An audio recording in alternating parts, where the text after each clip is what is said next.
I never thought a quiet night in Harbor Heights could turn into something out of a disaster movie. But let me tell you, when you live in a neighborhood run by someone like Karen Whitfield, you learn to expect the unexpected. Picture this. It's a regular Tuesday, just after sundown. The ocean breeze feels good, and I'm watering my tomatoes thinking life's finally settled down. Suddenly, the tsunami siren blares loud enough to rattle your teeth, and for a split second you think, all right, here we go, the drill we all know but hope never to use. Kids are screaming, folks are running out onto porches, you can feel panic rolling in like fog from the ocean. And then get this. Karen strolls up cool as a cucumber and just flips the siren off, like she's hitting snooze on her alarm clock. Yeah, that happened. The whole neighborhood is standing there, stunned, listening to her recite HOA regulations, as if rules are gonna save us from a wall of water. Let me back up a sec. My name's Jake Morrison. I'm 34, retired from the Coast Guard, after a dozen years hauling folks out of real trouble. I bought a little house here. Figured I'd kick back, maybe grow some veggies, spend time on my old cutter. She's 47 feet of pure stubbornness, just like me. But what I didn't know is that Harbor Heights comes with its own brand of trouble. A woman named Karen, who thinks running the HOA is the same as running a military base. If you're wondering what started all this, it was tomatoes. No kidding. Regulation 12.7, only decorative flowers in the front yard. But come on, there's nothing more decorative than a row of sun-ripened tomatoes, right? Well, not to Karen.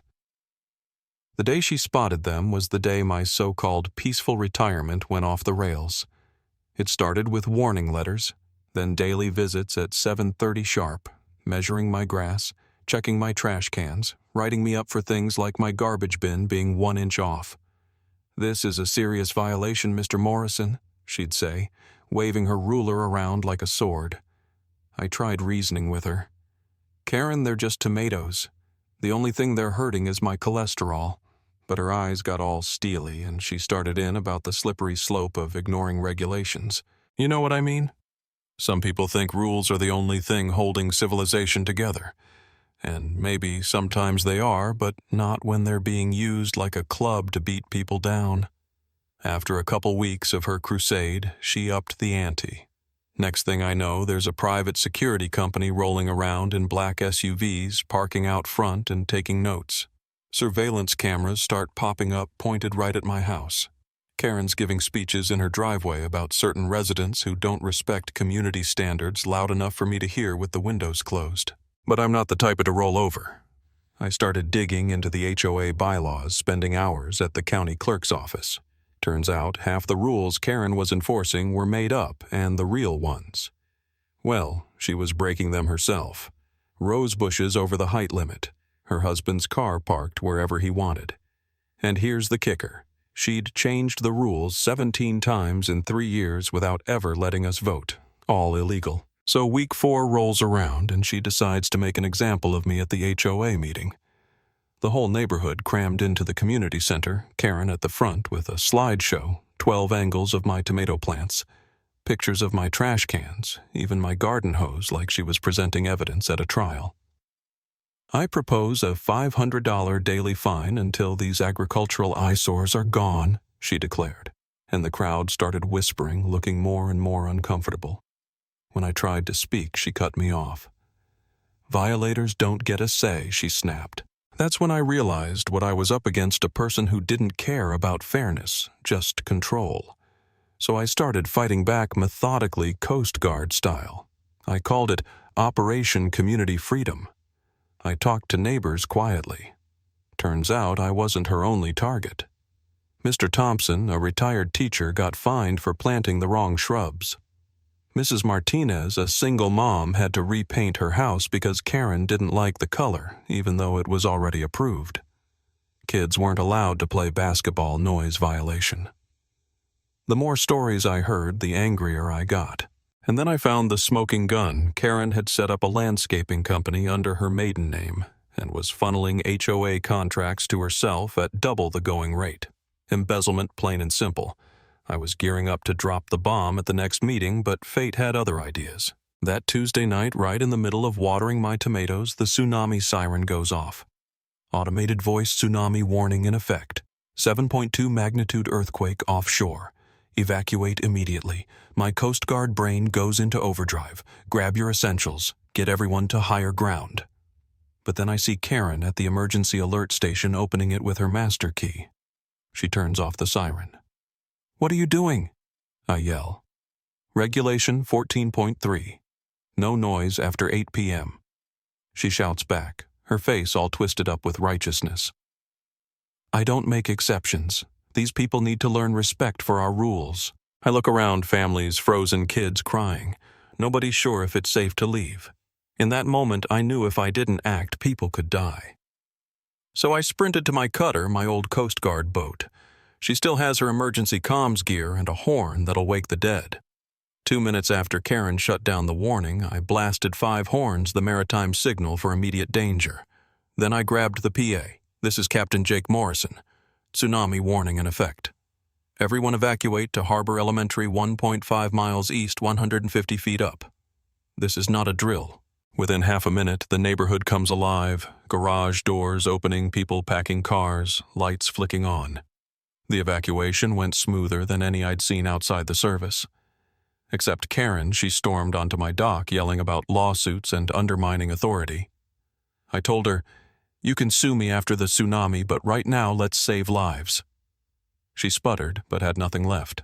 23 minutes later, every resident was safe at high ground. The tsunami was only 3 feet, thank God, but it still flooded cars and basements. If Karen had her way, who knows what would have happened. The aftermath, though, that's where things got interesting. Word spread fast. Karen, HOA queen, had shut down the siren to enforce a noise ordinance. Her own husband, David, called an emergency meeting. Everybody showed up, neighbors, reporters, even the state emergency director, Sarah Chen, who did not look like she was there to play nice. Karen sat in front, clutching her binder, but you could see her confidence start to crack.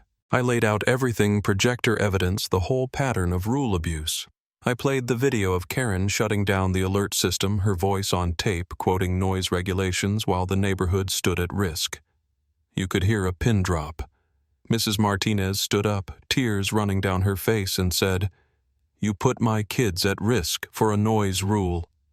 Mr. Thompson's voice trembled as he added, "You forgot you work for us."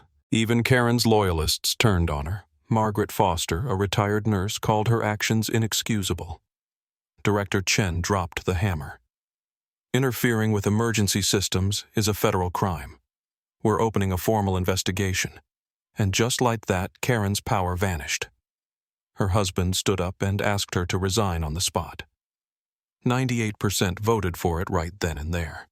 Karen and the one neighbor who misunderstood the vote were the only holdouts. I was named interim HOA president just to steady the ship until elections. Karen moved away. The feds found more dirt embezzlement fraud, over $50,000 in penalties pending, and David filed for divorce.